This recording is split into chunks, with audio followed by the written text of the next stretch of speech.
He was a single dad, barely making ends meet when a wrong call woke him at 2:00 a.m. Most people would have ignored it, but he didn't. He got in his truck and drove into the rain, never imagining who would be waiting, and how that night would change 3 lives forever. If heartfelt, powerful stories about second chances and quiet courage move you, make sure to subscribe and join us. Now, let's begin. Single dad got a wrong call at 2:00 a.m. He showed up anyway, and the days asked him to stay forever. The rain didn't start with a whisper that night. It came like a warning, heavy, relentless drumming on the tin roof of the modest one-story home in the outskirts of Trenton, New Jersey. Miles Cooper was just finishing the last of the dishes in the sink, hands raw from the warehouse shift and still faintly smelling of motor oil and old cardboard. He glanced at the clock. 1:57 a.m. He should have been asleep hours ago, but Eli, his son, had woken from another nightmare. It took a warm blanket, a reheated grilled cheese, and a 20-minute loop of ocean waves to calm him back to sleep. Now the house was quiet again, except for the storm. Miles dried his hands, picked up his old mug, and poured the last of the lukewarm coffee. That's when the phone rang. He stared at it. Unknown caller. 1:59 a.m. He should have let it go to voicemail. No one called with good news at this hour, but something, an instinct he couldn't name, made him pick it up. "Hello," he said, voice low. There was a pause, then a woman's voice, cracked and uneven. "Please don't hang up, just come. 1425 Willow Creek. I can't breathe, please." Miles blinked, looked at the screen. The call had ended. The house was silent again, save for the hum of the fridge and the distant roar of rain. It would be easy, normal even, to dismiss the whole thing as a prank, a wrong number, maybe even a bad dream. But the woman's voice, something in it wasn't fake. It wasn't playing for attention. It was raw, ragged, real. He stepped into Eli's room and checked on him, curled under the space-themed blanket, clutching his stuffed bear like it was the last safe thing in the world. Miles brushed the boy's hair back, whispering a silent apology. 2:07 a.m. The truck engine groaned as he turned the key, headlights cutting through sheets of rain. Willow Creek Drive was 15 minutes north, winding into the wooded hills above town, where the old estates were remnants of another century's wealth. Miles had been there once years ago, delivering granite tiles for a renovation job, but 1425. That address didn't ring a bell. The GPS led him past gated properties and moss-covered signs until he reached a rusted mailbox nearly hidden under ivy. 1425 Willow Creek, no gate. The driveway stretched uphill like a tunnel between towering oaks. He hesitated. His heart thudded. This was insane. He didn't know who was up there. What if it was a setup? But he thought of that voice again. The way it cracked like something had already broken inside it. He drove up the winding path. The mansion, if it could still be called that, stood like a shadow out of another time. Stone walls streaked with moss, shutters hanging crooked. The front porch sagged slightly and the brass knocker was tarnished green, but the porch light was on. Miles killed the engine and stepped into the downpour. He took the steps 2 at a time and knocked. Silence. He was about to knock again when the door creaked open. She stood barefoot in a silk nightgown, drenched at the hem. Her hair clung to her face, dark and wet, and her eyes were rimmed with red. She held a crystal glass loosely in one hand, half full with something amber and shaking, and she looked at him like she had seen him before, or maybe wished she hadn't. "You're not him," she whispered. "No," Miles replied gently. "I got a call. This address, a woman in distress." She blinked, looked past him into the rain. The glass slipped from her fingers, shattered on the marble floor. "I thought I called my therapist," she said, voice paper thin. "I must have hit the wrong number." Her knees buckled. Miles caught her before she hit the floor, arms instinctively wrapping around her trembling frame. He guided her inside, past the broken glass, into the grand but faded living room. An ornate fireplace sat cold and lifeless beneath a crumbling portrait. He eased her onto the tufted couch, fetched a blanket from the nearby chair, and draped it around her shoulders. "Do you want me to call someone?" he asked. She shook her head. There's no one left to call. She wasn't drunk, not really. Grief had a way of making people look like they'd been drinking. Her eyes were too lucid, too tired. "Do you have a name?" she asked after a long pause. "Miles Cooper. And you just came." Her voice trembled. Didn't feel right not to. She looked at him again, really looked, and something in her gaze shifted, like a cracked mirror catching a sliver of sunrise. "I'm Elena Royce," she said, "and I haven't let a soul in this house in 4 years." The fire sputtered to life minutes later. Miles had found matches and dry logs in a bin near the hearth. As the warmth filled the room, the rain softened outside like it too had said what it needed to say. Elena sipped warm tea, now silent, eyes fixed on the fire. "Why did you stay?" she asked without looking at him. Miles thought for a moment. "Because someone called me like they didn't want to be alone, and I know what that feels like." A long silence stretched between them, comfortable this time. He stood, unsure if it was time to go. "You don't have to leave yet," she said softly. He turned. "You can sit a while if you'd like." Miles nodded and lowered himself back into the armchair. Outside the rain had not stopped, but inside something had begun, something small, something human, something that stayed. Morning arrived hesitantly, pushing aside the last hush of the storm. The mansion at 1425 Willow Creek looked less haunted in daylight, but no less lonely. A pale sun filtered through sheer curtains, casting fragile light across worn wooden floors and chandeliers that hadn't sparkled in years. Miles woke slowly, unsure for a moment where he was. The armchair beneath him had molded to his shape, and the smell of ash and old tea clung to the room. Across from him, Elena Royce still sat on the velvet couch, asleep but upright, her blanket slipping from one shoulder like a forgotten promise. He checked his phone. 6:52 a.m. A few missed messages from his neighbor, Mrs. Henley, who watched Eli when emergencies arose. He texted her back quickly. "All okay, we'll be home soon." As he slipped his boots back on, Elena stirred. "You stayed," she murmured, blinking into the half-light. Miles nodded. Didn't seem right to leave. She looked down at her lap. "I should be embarrassed. I must have fallen asleep mid-sentence." "No need to apologize. You were tired." Elena pulled the blanket tighter around her and stared at the fire's dying embers. "I'm not used to people staying." Miles hesitated. "Do you want me to go?" She opened her mouth, then paused. "No," she said finally. "Not yet." They moved to the kitchen, once grand, but now dusty with disuse. Miles found a French press in the back of a cabinet and some dark roast beans still sealed. The coffee was surprisingly good. Elena leaned against the marble island, cradling her cup with both hands as if to warm more than just her fingers. "You ever been here before?" she asked. Miles nodded.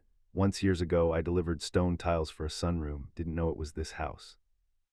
Elena smiled faintly. "It was my mother's obsession, the garden conservatory. She believed beauty could fix anything." "Could it?" Elena was quiet for a long beat, not the kind she meant.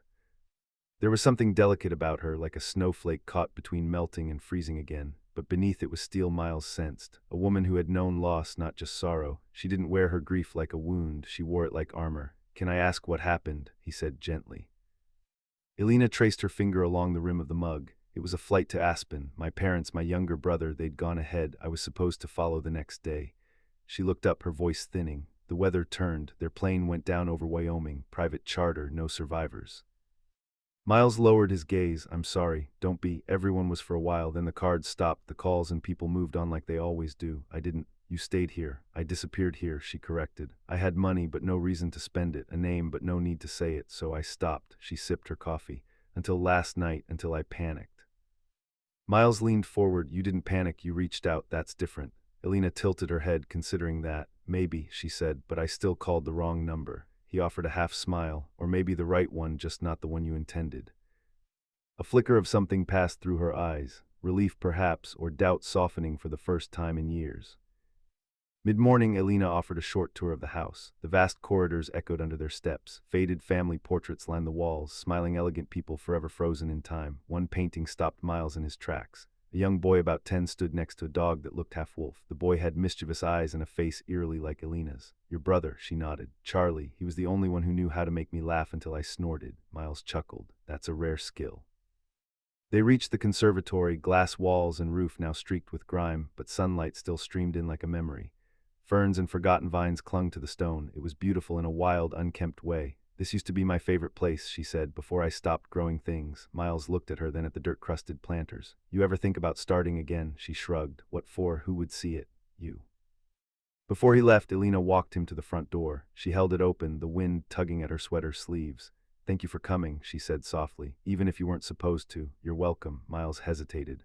"Look, my son Eli, he's 9, he's different, special. If I'd told someone else last night I had to leave him with a neighbor so I could check on a stranger in a storm, they'd think I was crazy." Elena smiled, something flickering to life in her expression. "But you did it anyway." "Yeah," he said, "because sometimes people need someone to show up." She nodded. Then after a pause, "Would you come back? Maybe if you're ever not working, the garden could use some help." Miles didn't answer immediately. He thought of Eli, who always asked where he went, who often asked why his mother never came back. "Maybe," he said, "if the coffee is as good next time." She laughed quietly. "Deal." As he drove down the long, winding path back into the world, Miles glanced at the rearview mirror. The mansion still stood like a memory, but now it didn't seem so empty. And somewhere behind its windows, someone who hadn't asked anyone to stay in 4 years just had. The next few days passed like an echo Miles couldn't quite shake.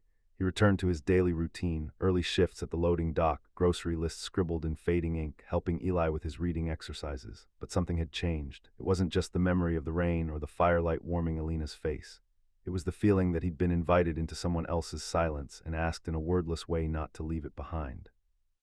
On Thursday evening, he found Eli sitting cross-legged on the living room rug, organizing his world into neat color-coded piles: red cars, blue marbles, yellow blocks. "Dad," Eli said without looking up, "when people go away, does it mean you did something wrong?" Miles froze. His heart tightened in that slow, familiar way. "Nobody, buddy," he said gently, kneeling beside him. "Sometimes people go away because they don't know how to stay. That's not about you." "You came back," Eli said, setting a red card down carefully. Miles smiled. "Always." That night, while Eli slept with his hand still resting on the edge of a toy fire truck, Miles sat at the kitchen table with a mug of tea and his phone. He stared at Alina's number, still saved as unknown, his thumb hovering over it. Then he pressed call. She answered on the second ring. "Miles, hey," he said. "Hope it's okay I called." "More than okay," she replied. "I was hoping you might. I was wondering if the garden still needs help." A soft laugh. "It needs more than help, it needs a resurrection. I've got Saturday off. Come by, I'll make coffee." And just like that, he was going back. Saturday morning arrived crisp and gold with early spring light. Eli insisted on coming, and Miles hesitated. Alina hadn't met him yet, not really. What if it overwhelmed her? But something in his son's quiet hopefulness made him say yes. They pulled up to the estate just after 9:00 a.m. Eli sat silently in the passenger seat, eyes wide as the old house came into view. "It looks like a castle," he whispered. Alina stood at the door before they knocked. She wore jeans, gardening gloves, and a flannel shirt with sleeves rolled to her elbows. The sight of her outside that house, looking more alive than the first time they met, struck Miles like sunlight through clouds. "You must be Eli," she said, crouching down slightly. "I've heard good things." Eli glanced at his dad, then nodded once. "I like castles. Then you're going to love the greenhouse." The conservatory was a glass and iron skeleton of its former self, overgrown and tangled, but still beautiful. Ivy reached toward the cracked panes like it was trying to remember the shape of light. Soil sat dry in the planters. Beneath one table, a broken trowel lay like a forgotten relic. "This is where my mother used to teach me Latin names for flowers," Alina said, brushing dust from a terracotta pot. "I hated it, but now I don't know. Maybe it was her way of holding on to things that bloom." Miles rolled up his sleeves. "Let's give her something worth holding again." Eli wandered quietly from planter to planter, touching leaves, whispering names he made up on the spot: Crawley green, spiky snake vine, leafy sea monster. Alina laughed when he told her a geranium was secretly a superhero. It wasn't a polished, polite laugh. It was sudden, real, and it startled her enough that she looked down almost embarrassed. Miles noticed. "You don't laugh often, do you?" "Not since," she replied softly. The sky fell. He didn't press her. Some wounds he knew needed time before they were named aloud. Instead, he changed the subject. "This place has bones. We could sand down the benches, clear out the broken pots, even build a new compost bed outside." Alina smiled. "Are you offering to be my garden architect free of charge? But I accept coffee as currency." As the day wore on, the three of them fell into a quiet rhythm, digging, clearing, organizing. Alina moved with the cautious determination of someone learning how to live again, and Miles watched Eli do something rare: relax. At one point, Eli tugged Alina's sleeve and pointed at a patch of old moss near the garden wall. "It's soft," he said, "like the carpet in my favorite book." She knelt beside him, touching it. "It is," she said. "I used to sit here with my brother. He'd make up stories about the vines being dragons." "Did he go away too?" Alina swallowed. "He did, but he still visits in here." She touched her heart gently. Eli mirrored her motion, then looked up at Miles. "Can I come again next time?" Miles met Alina's eyes. She gave a small nod. "Yeah, buddy," Miles said. "I think we'll be back." Later, while Eli played in the yard, Alina and Miles sat on the back steps sipping coffee from mismatched mugs. "He's remarkable," she said. "Quiet but present. He sees things I miss." "He's always been like that," Miles said, sensitive, aware. "The world's loud for him, but he listens anyway." She nodded. "I forgot what that feels like, being heard." Miles looked at her, not speaking, and in the space between them something began to root. Not romance, not yet, but something more essential: recognition, a shared quiet, a steadying. "You know," she said, "I thought when my family died, I died with them. I let the silence become my entire world. And now?" he asked. Alina stared out at the greenhouse, where Eli was pretending to command vines with a stick like a wizard. "Now the silence has company." As they drove away that evening, Eli looked out the window and said, "She's not sad like before." "No," Miles said, glancing in the mirror at the woman standing on the porch, waving softly. "She's starting to grow again." And as the sun dipped behind the trees, the road ahead no longer looked so long. It looked like it might be leading somewhere worth going.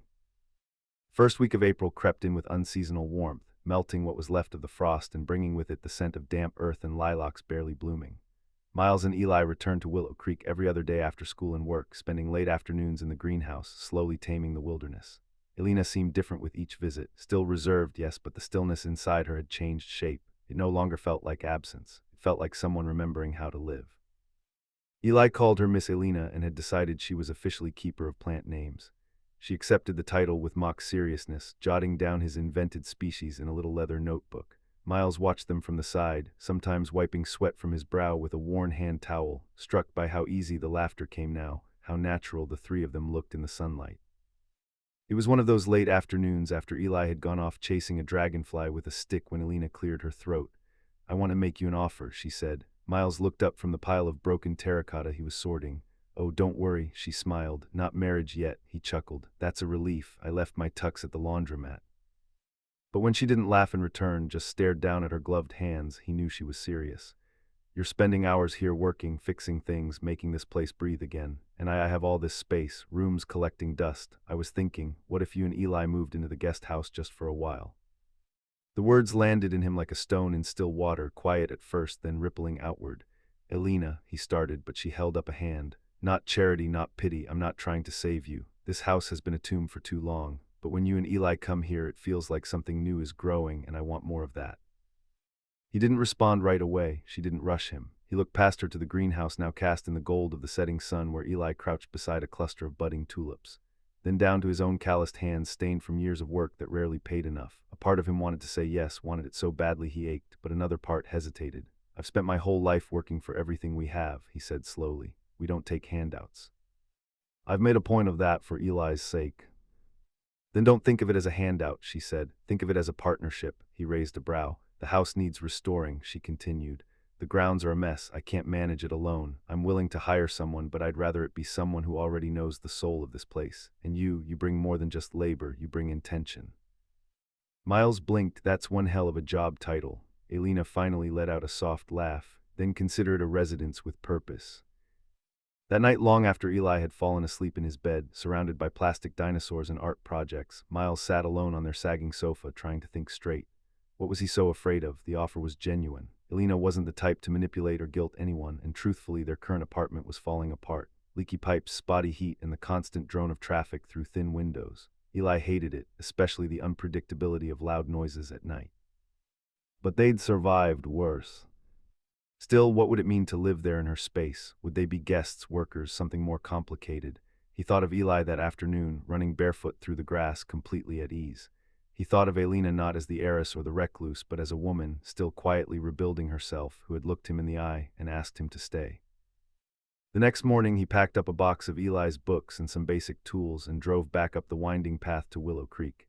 Elena was on the porch when he pulled in, reading with her feet tucked beneath her on a bench wrapped in a light shawl. He held up the box as he stepped out of the truck. "I assume this means yes," she said, standing. "It means we'll give it a try," he replied, "on two conditions." "Go on. One, I want to help with utilities and maintenance, not just labor, shared responsibility." "Fair." "And two," he said, grinning, "Eli gets his own garden bed." Elena laughed. "Non-negotiable." They settled into the guest house that weekend. It was smaller than the main estate, but charming, stone walls, ivy climbing up the chimney, and a kitchen that smelled faintly of rosemary. Miles worked on minor repairs during the day, and Eli started painting a mural on the garden wall with Elena's encouragement, a messy, brilliant swirl of trees, animals, and stars. That Sunday evening, after Eli had fallen asleep, curled against a pillow he declared smelled like leaves, Miles and Elena sat on the back steps watching the fireflies blink to life. "It's strange," she said, voice low. "I thought I'd feel like I was losing something, giving up control, letting someone in." "And do you?" She shook her head. "No, it feels like I'm getting something back." He didn't speak, he didn't need to. They sat in the stillness, side by side, not touching but tethered by something just as strong. The moon rose full over Willow Creek that night, casting the house and its gardens in soft silver, and for the first time in years, every window glowed with light. By the second week of April, the estate was breathing again, not just metaphorically, real breath, the kind that rose from tilled soil, drifted through open windows, and clung to skin like pollen. Birds had returned to the oak branches, and even the old house seemed to creak a little less under its own weight. In the early mornings, Miles would wake to Eli's excited footsteps bounding down the stairs of the guest house, eager to check on the seeds he and Elena had planted. Sunflowers, tomatoes, something they called dragon peppers, though Elena insisted they were bell peppers. She let him believe otherwise. That Tuesday morning, Elena waited in the conservatory with 2 cups of coffee and a clipboard. "Good morning, resident groundskeeper," she said as Miles stepped in, wiping his hands on a rag. "Resident, I'll accept. Groundskeeper, still jury out." She handed him one of the mugs and tapped the clipboard. "I made a list, don't judge me." He glanced at the paper. Notes, sketches, and color-coded to-do items filled the page. It was obsessive in the most endearing way. "Elena, this is either genius or mild madness." "Both," she replied cheerfully. "I used to do this kind of thing when I was still in corporate, except it was boardroom layouts and event charts." "You worked in the family business." Her smile faltered slightly, for a while until everything ended. Miles sipped his coffee, giving her space. "I wasn't supposed to be the heiress, you know," she added quietly. "Charlie was the favorite, the golden one. He was younger, but more like my father, charming, bold, always the one with the bright ideas." She reached into a drawer beneath the old potting bench and pulled out a worn photo. 2 kids sitting in the sun, mud on their clothes, a garden hose coiled nearby. The boy was grinning. The girl, Elena, had dirt smudged across her cheek, but a rare, genuine smile. "He wanted to build a flower maze," she said. "Said we could charge tourists $5 to get lost." Miles laughed gently. "Smart kid." "He was brilliant and impulsive and kind." She paused, and then, "One winter he didn't want to wait for the family to travel together. Took the earlier flight, the one I was supposed to be on." The weight of her voice landed softly like snow. "I changed my ticket last minute, cold feet or maybe just intuition. I told him I'd meet him there." And then Miles reached out and placed a hand gently over hers. "You're not responsible for that choice." "Aren't I?" she whispered. "I stayed, he didn't." "You survived," he said. "That's not a crime, it's just cruel math." She looked at him, her eyes brimming but not yet spilling. "It still feels like betrayal." Later that afternoon, Eli came running through the conservatory doors, waving something in his hand. Miss Elena, look." He held out a small leaf shaped like a heart speckled with purple. "I found this near the willow. It's magic." Elena crouched to his level, studying it like a rare specimen. "You might be right, I've never seen one quite like it." Eli beamed. "Can I put it in my book?" "Only if you give it a proper Latin name," she teased. "Hardecus purplina." Miles chuckled from across the room. "That's got scientific journal written all over it." As the two of them catalogued the new discovery, Miles stepped outside and wandered toward the west side of the house, an area he hadn't explored much yet. Ivy tangled thick here, and a path of broken stones led to a smaller enclosed garden surrounded by rusting wrought iron fencing. Curious, he nudged the gate open. It creaked in protest. Inside was a quiet alcove, circular and intimate. Overgrown roses sprawled across trellises. A cracked marble bench sat beneath an arch of flowering dogwood, and in the center a small stone pedestal. Atop it a plaque tarnished but legible. "To Charles Royce, who made everything grow." Miles exhaled slowly. A memory garden. He didn't touch anything, he didn't need to. The air carried something sacred. Grief, yes, but also celebration. A place built by love, not obligation. He returned to the house without telling Elena where he'd been, not yet. That evening after dinner, they sat outside under strings of old fairy lights Elena had found in a drawer and insisted on reusing. The bulbs flickered gently, casting a soft glow over the deck. Eli had fallen asleep, curled in a hammock with a book half open across his chest. A drawing of Hardecus purplina had fallen to the ground. "He's happy here," Elena said. "Yeah," Miles replied. "He hasn't clung to me at night since we moved in." She looked at him, then not just looked, but saw him. A man with lines at the corners of his eyes and sun on his neck. A man who'd carried his son through fire and kept walking. "You're a good father. Some days I feel like I'm barely holding it together. Maybe that's what being a good parent means, holding it anyway." The silence that followed wasn't awkward. It was full, alive, like soil that's just been turned. "Thank you," she said softly. "For what?" "For not asking me to be someone else, for not fixing me." Miles smiled, quiet and warm. "You're not broken, just growing back." They sat like that until the stars bled into the sky, and the night folded over them like a gentle quilt. And from inside the house, unseen but steady light spilled onto the porch, the kind of light that could only come from people staying, from people belonging. The day the storm returned wasn't marked by thunder or flash. It arrived quietly and unease in the air, the kind that makes animals restless and people pause mid-sentence without knowing why. The morning had been soft and uneventful. Eli spent an hour in the conservatory with Elena, painting ladybugs on rocks and lining them up along the windowsill. Miles had fixed the hinges on the back gate and started building a new trellis with reclaimed wood from the barn. But by late afternoon, the sky had dimmed, not in a dramatic, cinematic way, just a slow dimming of color as if someone were turning the saturation down on the whole world. Elena stood in the greenhouse doorway, arms crossed, watching the sky, the way someone watches a familiar wound about to open again. Miles approached, wiping his hands on a rag. "You okay?" She didn't answer at first. Do you ever feel it? She asked. Like something inside you knows it's going to unravel again. He studied her carefully. Sometimes, yeah. She forced a small smile, but it didn't reach her eyes. I'm going to make tea inside. Eli sat at the kitchen table drawing a new flower he had invented. He looked up when Alina entered and immediately sensed the shift. Is it going to thunder? I think so, she said, trying to sound light. Will it be loud? Alina hesitated, then crouched beside him. It might be, but we're safe here. He nodded slowly, tracing a line on his page but not finishing it. From across the room, Miles watched. Something in Alina's posture had changed, rigid, guarded, like someone preparing for impact. The rain came around 6, first a drizzle, then a downpour. Eli tried to stay calm, but the sound of water pounding the roof, thick, relentless, unfamiliar, started to unnerve him. He paced the guest house, his hands flapping slightly, eyes darting to every creak. It's not like at home, he whispered. It's louder. I don't like it.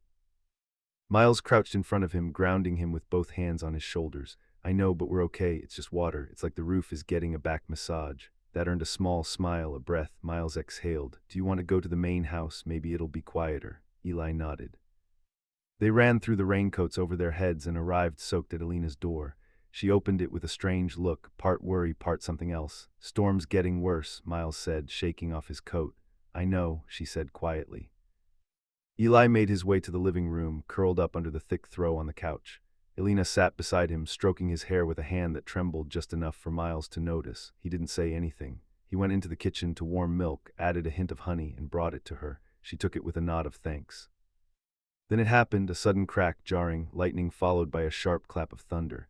Eli cried out instinctively, burying his face into the couch. Alina froze. Miles moved toward his son, kneeling beside him. You're okay, bud, I'm here. I wanted to stop, Eli whispered, tears threatening to spill. Alina stood, rooted, eyes locked on the window, breath shallowing. Her lips moved as if she were counting, but it wasn't working. Her hand clutched the edge of the table, knuckles white.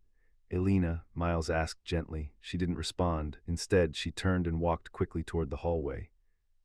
He waited until Eli had settled again, head resting on a pillow, eyes closed but not asleep. Then he followed her. He found her in the darkened study, back pressed against the bookcase, chest rising and falling too fast. She didn't see him at first. Breathe with me, he said softly, stepping in front of her. In, out.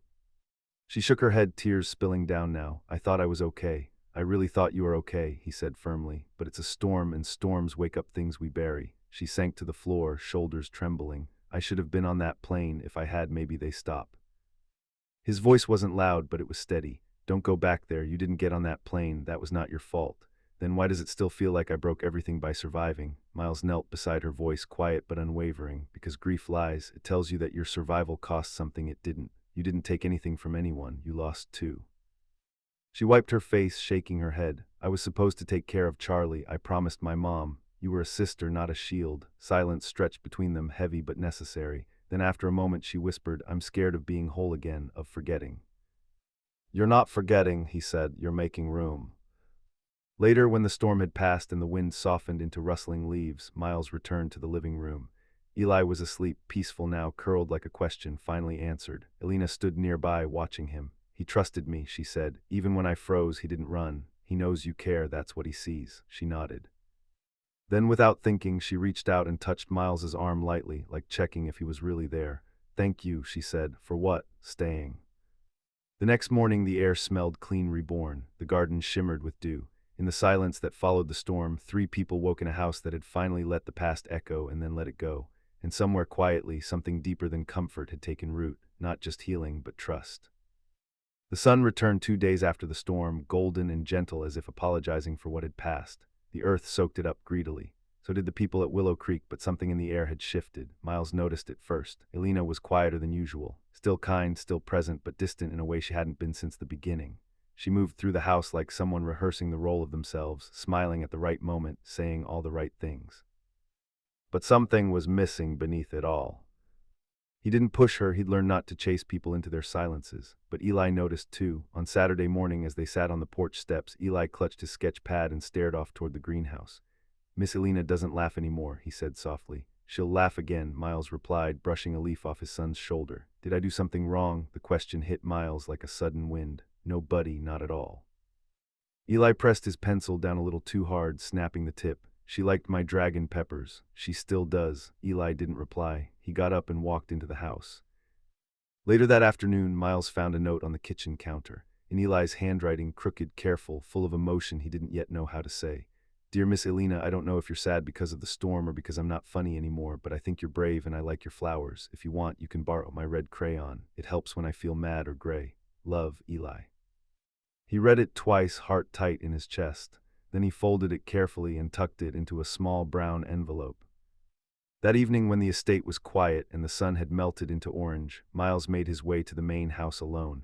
He found Elena in the study, her back to him, flipping through a leather-bound photo album she'd left untouched for years. I wanted to give you this, he said, holding out the envelope. She took it with both hands, fingers trembling just slightly. Her eyes moved across the page. She didn't cry. She smiled, and something cracked, not broken, but softened. He's remarkable, she whispered. He sees people even when they're trying not to be seen.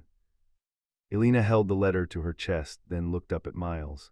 I thought I was ready, she said. After the storm, I thought something inside had shifted for good, but it's harder than I expected to stay open when you've lived closed for so long. You don't owe anyone a perfect version of yourself, Miles said, but I want to be better for Eli, for you. He stepped closer. You are better, you're just not finished yet. She looked down at the envelope again. He offered me his red crayon, she murmured, laughing softly. That's love, isn't it? That's Eli, Miles said, and yeah, that's love. The next day, Elena returned the crayon in person. She walked down to the garden where Eli sat on his small wooden stool, sketching what appeared to be a cross between a tomato plant and a rocket ship. Hi, she said. Eli looked up, surprised but not afraid. I got your letter, she said, kneeling beside him. Are you still sad? Sometimes, she admitted, but I'm trying to be brave like you.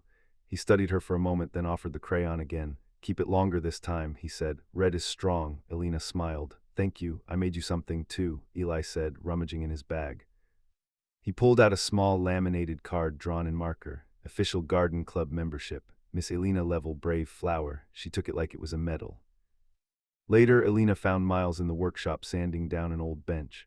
I want to reopen the greenhouse, she said, eyes glowing. Not just for us, for other kids, other families. Miles paused mid-sanding. You mean like a program? Yes, art, gardening, sensory spaces, a place where kids like Eli and parents like you can feel safe. He turned to her, eyes full. That's a big step. It's not just about healing anymore, she said. It's about giving something back. Charlie would have wanted that. Miles nodded slowly. Then let's build it right. In the following days, Elena and Miles began drawing up plans. She reached out to contacts in her old network, therapists, educators, designers. For the first time in years, she returned to her name, not as an heiress, but as someone with purpose. Elena Royce, Director, Willow Creek Center for Growing Things. The website domain was bought, blueprints were drawn, meetings were scheduled, and still every morning she returned to the garden first, to the boy who offered crayons instead of answers, to the man who showed up when no one else did, to the life she hadn't known she was still allowed to choose. One evening, after a long day of cleaning out an old wing of the estate, Miles walked into the conservatory and found something waiting on the potting bench. A small red-painted flower pot, inside it a folded card. Miles, for showing up, for staying, for making space for us to grow. You are now officially master of quiet courage, the Garden Club. Underneath it, drawn in bold strokes by Eli's hand, was a badge with stars and a wrench crossed with a flower. Miles laughed, then blinked hard, then placed the badge in his wallet like it was made of gold. That night, under a full moon, Willow Creek shimmered with more than dew. It shimmered with belonging, with hope, and with the unmistakable joy of someone who had returned not just to a house or a garden, but to herself. The reopening of Willow Creek had begun as a whisper, but quickly grew into a chorus. What had once been a quiet refuge was now humming with the sounds of revival tools clinking, plans unfolding, and laughter echoing through the once abandoned hallways. Local therapists had toured the space. Teachers had expressed interest. Donations started trickling in after Elena quietly shared the vision online. For the first time in a long time, she wasn't hiding. But not all ghosts stay buried. It was a Wednesday morning when he showed up. Miles was loading soil into the new sensory garden bed out back, and Elena was inside preparing for a Zoom call with a children's wellness nonprofit. A sleek black BMW pulled up the gravel drive like it didn't belong and knew it.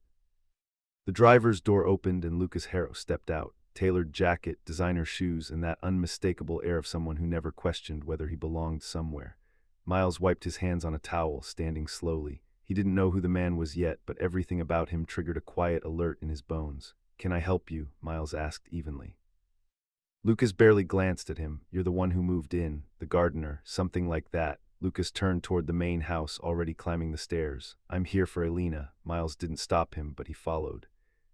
Elena was just stepping out of the study when she saw him. She froze. "Lucas," she said, voice quiet, unreadable. He opened his arms like no time had passed. "Elena, God, you look." He stopped, studied her. "Different." "What are you doing here? I heard you were building a charity project in your backyard," he said with a smile, too white, too polished. "I had to see it for myself."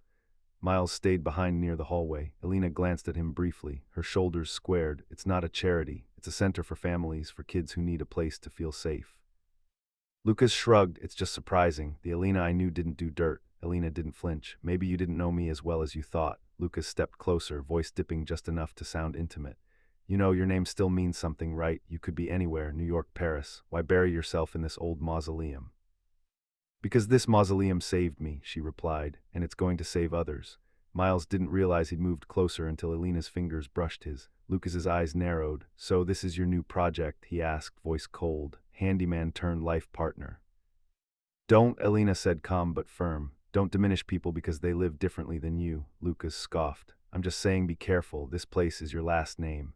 You start inviting people in, especially ones with stories, it doesn't take much to ruin what's left of your reputation." Miles stepped forward, then quiet but steady. "You should go." Lucas laughed bitterly. "Of course the muscle speaks," but Elena stood straighter. "Lucas," she said, her voice now sharp with grace. "I built a life with marble walls and quiet dinners and the right names on my arm, and I was miserable. So no, I don't need protecting and I don't need you." A pause, "But I do need people who stay when it storms." Lucas opened his mouth, then closed it again. For once, words failed him.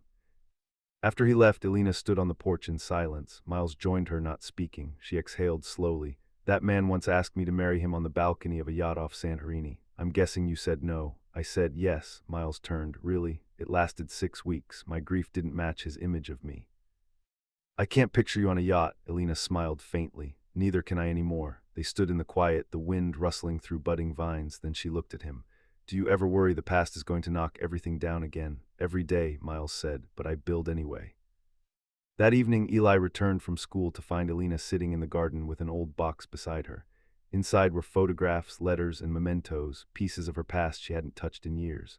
"I'm going to tell you a story," she said as Eli sat cross-legged beside her, "about someone I used to be and why I'm not her anymore."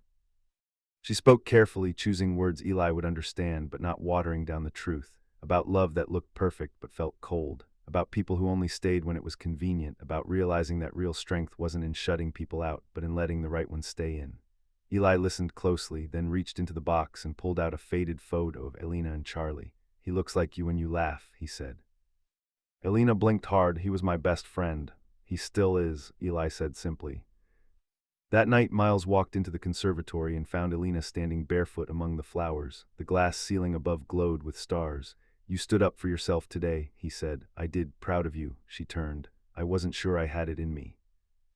"Turns out," Miles said softly, "you have a lot more in you than anyone ever gave you credit for." Elena reached out then, not just emotionally, but physically, resting her hand gently over his chest. "Thank you," she whispered, "for showing me." And in that moment, under glass and stars and memories blooming again, it wasn't just about healing anymore. It was about becoming together. The morning sky was deceptively bright with a kind of stillness that usually came before trouble. Birds chirped more nervously than usual. The air felt heavy with something unsaid. Miles noticed it in Eli first. The boy had been quiet all morning, toying with his cereal without eating hands, fidgeting with the sleeve of his hoodie. Elena had greeted him warmly, even made his favorite apple cinnamon muffins, but Eli barely looked up. "Everything okay, champ?" Miles asked, crouching beside him. Eli gave a small shrug, "Just tired." But Miles knew that tone. It wasn't tired, it was worried. Later after breakfast, Elena found him in the garden sketching with his back to the house. She knelt beside him, brushing leaves off her jeans. "Are the dragon peppers behaving?" "I guess," Eli mumbled. She tried to peek at his sketchbook, but he closed it. "I drew a monster," he muttered. "It lives in people's heads, makes them leave." Her heart skipped. Did someone say they're leaving? "No," he said, voice small. "But that man with the car came, and grown-ups get weird when that happens. They forget things like how to stay." Elena swallowed hard. "Eli," she said, kneeling to meet his eyes, "when someone makes you feel like you don't belong, it's not about you. And when someone does make you feel safe, that's real and it's not going anywhere." But he looked away, unconvinced. By noon, Eli had vanished. Miles noticed first. One minute he was trimming vines along the fence. The next, Eli's sketch pad was left open on the garden bench, pages fluttering in the breeze. Panic hit like a gut punch. Elena, he called, already running. Where's Eli? She appeared from the back corridor, eyes instantly widening. He was just in the garden, he's not there now. They searched the greenhouse, the guest house, every hallway, every closet, nothing. Then Elena spotted the broken latch on the side gate, a muddy sneaker print leading toward the woods behind the estate. The forest was dense, damp from last week's storm. Elena ran beside Miles' branches, scratching her arms, breath ragged but unstoppable. He doesn't do well in unfamiliar places, Miles said. He shuts down or gets fixated. What would he fixate on? Miles blinked. The old train line. He read about it in a brochure, said it was where the quiet goes. Elena's eyes sharpened. I know where that is. They split paths, Miles circling the perimeter while Elena cut through the lower ridge where wildflowers grew in clusters and the old rail lines curved toward the river. That's where she saw him, sitting on the mossy edge of a broken platform, knees pulled to his chest, backpack beside him like a loyal dog. Elena stopped a few feet away, catching her breath. Eli, he didn't turn. You found me fast, he murmured. You didn't want to hide, she said gently. You just didn't want to feel invisible. He wiped at his face with his sleeve. I thought maybe if I disappeared first it wouldn't hurt as much. Her voice broke slightly. Is that what you think we'll do? Eli didn't respond. Elena sat beside him, silent for a long moment. Then, without speaking, she took off her cardigan and wrapped it around his shoulders. When my brother died, she said slowly, I thought everyone else would leave too, so I started pushing them away before they could. She turned to him, but then you gave me a red crayon. Eli sniffled. That's just a crayon. No, it was a bridge. It meant I see you. And you know what, Eli, I see you, and I'm not leaving. He looked up at her, eyes glassy. Not even if the man with the car comes back, especially not then. Miles arrived minutes later, nearly collapsing with relief. He dropped to his knees and pulled Eli into a hug so tight the boy squeaked. You scared me, bud, he whispered into his hair. Sorry, Eli murmured. I thought you were going to go away. Never, Miles said. You hear me? Never. Elena stood a step back, her arms crossed over her chest as if holding in something sharp and raw. Miles rose and looked at her. He said he thought we'd leave because Lucas came. She nodded. We need to show him what staying looks like.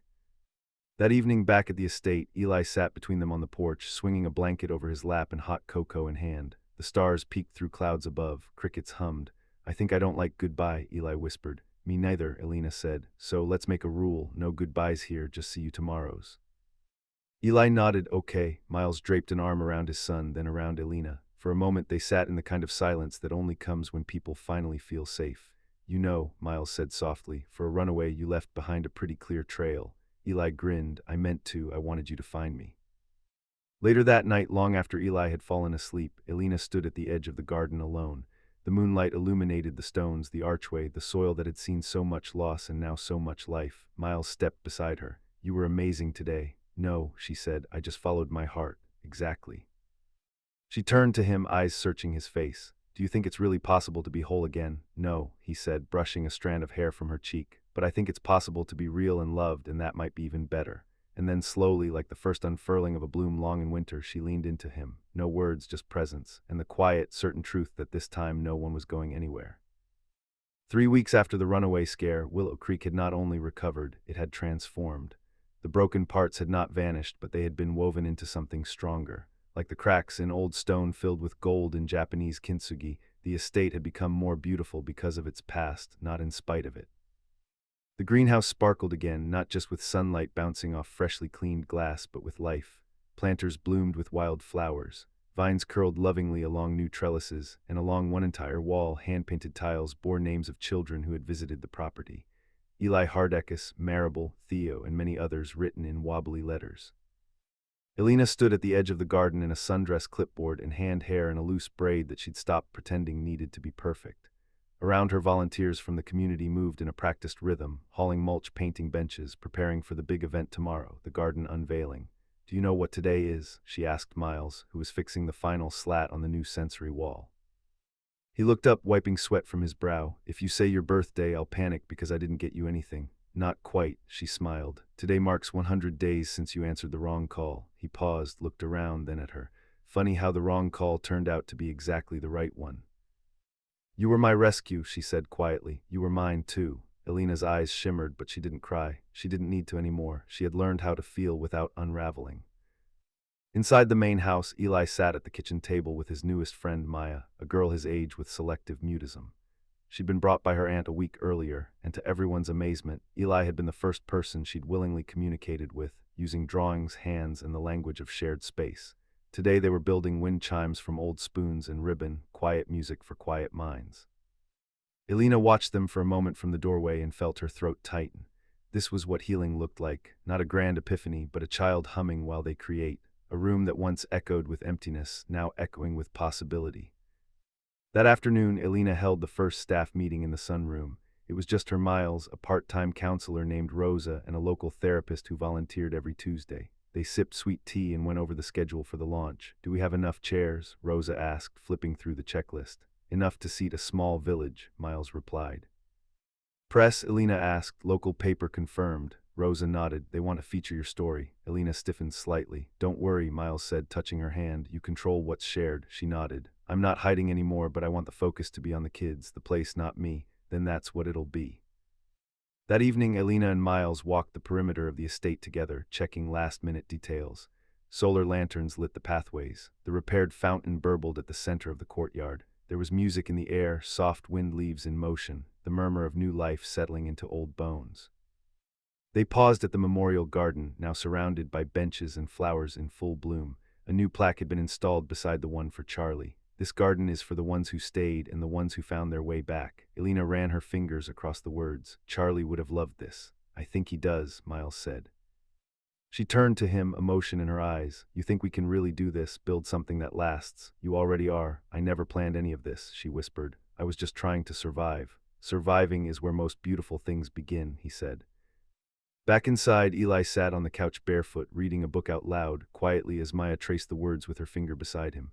"Do you think we'll have balloons tomorrow?" he asked as Miles tucked him in later that night. "I think we'll have too many." Miles smiled. "What color do you want?" "Green, like growing." "Perfect." Eli looked up at him. "You think Miss Elena's happy now?" Miles paused. "Yeah, I do. She has the smile that stays now, not the sad kind." Later in the conservatory, Elena stood barefoot among the blooms, watching fireflies blink across the lawn. Miles stepped behind her, wrapping his arms gently around her waist. "We're not who we used to be," she said. "We're better. What if something happens again? What if this is temporary?" "Then we love it while it lasts," Miles replied, "and fight to make it stay." She leaned back into him. "I'm scared," she whispered. "So am I, but I'm not leaving." The words settled into her like roots finally breaking through stone. The night before the garden unveiling, the house glowed with a soft, golden stillness. No alarms, no ghosts, only peace. Outside, beneath a sky inked with stars, Miles turned to Elena and reached for her hand. "There's something I want you to know," he said. "What?" "No matter what comes tomorrow or the day after that, this is home. You Eli me, this weird, wonderful patch of earth. It's not where I expected to be, but it's where I was always meant to arrive." She closed her eyes. "Then stay forever," he whispered. And in that moment, quiet, lit only by moonlight and the warm breath of spring, the house that had once been a mausoleum became something new, a sanctuary, a beginning, a promise kept. The morning of the garden unveiling arrived, bathed in gold, not the harsh kind, but soft, light, gentle, and full, as if the sun itself had slowed down to witness something sacred. Elena stood on the wraparound porch barefoot and still a mug of tea warming her hands. From this vantage point she could see it all. The banners fluttering from the willow trees, the canopies being raised, the tables lined with hand-painted pots and tiny jars of wildflower seeds with tags that read, "Take something that grows." What struck her most was the sound. Not silence, not the brittle echo of loneliness that had defined this house for too long, but the music of people arriving, children, laughing volunteers calling out friendly greetings, shoes crunching gravel, the low hum of new beginnings. Behind her, inside the house, Miles was helping Eli into the green shirt they'd picked out together, the one he'd insisted matched the garden. Maya, now a constant weekend guest, helped pin a leaf-shaped badge to his chest that read, "Junior Garden Guide." The title was his idea, the pride in his eyes. That was all Elena. She exhaled, pressing her palm to her heart. This wasn't just a ceremony. It was a return to life, to joy, to herself. The guests arrived slowly at first. Neighbors, teachers, parents of children with special needs who had heard about the sanctuary Elena was building. Then more came strangers with curious eyes, caregivers holding trembling hands, skeptics who left with tear-stained cheeks. Elena stood by the gate as they came through, greeting each with a softness that was no longer learned but lived. "Welcome," she said again and again, and meant it. Miles stood just behind her, offering water bottles, directions, and the occasional joke. His quiet, grounding presence was like the fence posts around the property, unmoving, always there, holding the structure in place. And Eli, he led 3 younger children on a tour of the garden beds, explaining how the flowers were not just pretty but strong, and how dragon peppers were definitely real, even if the grown-ups said otherwise. He didn't flinch when one child cried. He didn't run when the crowd got loud. He stayed and shined. At noon, Elena took the small stage beneath the sycamore tree. Rosa had offered to speak, but Elena shook her head, no more hiding. She stepped up, adjusted the mic, and paused to let her breath catch up with her heart. Some of you know me, many of you don't. My name is Elena Royce. This house belonged to my family for generations. It has seen holidays, heartbreak, laughter, and silence. For a long time after my family died, I lived in that silence. I thought it was safer. I thought healing meant disappearing. She looked down, then up again. But then a stranger answered a phone call that wasn't meant for him, and he showed up anyway. Her eyes found Miles in the crowd. He smiled just a little and lowered his gaze like he couldn't quite hold the weight of what he meant to her. That one act of kindness unraveled everything I thought I knew and planted something new. So today we open these gardens not just in memory of those we've lost, but in honor of those who stayed, those who show up, those who say, "You are not alone." She gestured to the children now planting sunflowers in the memory bed. This is for them, for you, for anyone who ever wondered if hope has a place in the world. It does, and it grows here. The applause wasn't thunderous, it was better, it was sustained, warm, real. That evening after the last car had driven away and the lanterns still glowed like low stars along the path, Elena, Miles, and Eli sat in the greenhouse, surrounded by what they had built. Not a charity, not a monument, a life. "I like today," Eli said, his voice thick with the haze of impending sleep. Everyone felt safe. "You helped make that happen," Elena replied, stroking his hair. "I think I want to stay here forever." She looked up at Miles. "Me too." After Eli was tucked in, Miles returned to the conservatory to find Elena sitting in the middle of the floor, the moonlight bathing her in silver. In her lap was a small box he hadn't seen before. "What's that?" he asked. "Charlie's things," she said. "I hadn't opened it in years, thought maybe I would tonight." She lifted a worn-out notebook and a tiny toy compass, the kind you'd find in a cereal box. A folded map of the backyard they once dreamed of turning into a pirate island. A photo of them in rain boots soaked and grinning. He used to say, "The best adventures begin in the mud." Miles sat beside her, watching her eyes shimmer but not break. "I think he'd be proud," he said. "He would have loved Eli," she whispered. "Would have built him a dragon-shaped wheelbarrow." "There's still time," Miles smiled. She reached into the box one last time and pulled out a card. Handmade crayon and construction paper to Elena. "You're the brave kind, the staying kind," is he. She looked at it, then at Miles. "I want that to be us, not just visitors in each other's lives. I want to stay." "Then stay," he said, taking her hand. "As long as it takes, as long as you want. Forever," she said softly, "if that's okay." He kissed her, then light at first, then deeper, like affirmation, like sunrise, like the end of one long storm and the start of a life rooted in peace. The last light in the house went out just before midnight, but inside every room the warmth lingered. The kind of warmth that doesn't flicker out with candles or fade with applause. The kind of warmth that remains, because love, real love, isn't built on grand declarations or perfect days. It's built on presence, on quiet choices, on staying even when no one asks you to, and that's what they became. The staying kind, the growing kind, the kind of love you believe in again because it came in the rain and never left. We'd love to know where you watching from. Share your city or country in the comments below. It always amazes us how stories like this can reach hearts all over the world. And if this story touched you, don't forget to subscribe for more heartfelt tales of kindness, hope, and the power of second chances. Thank you so much for watching. Your time, your presence, and your heart mean more than you know. See you in the next story.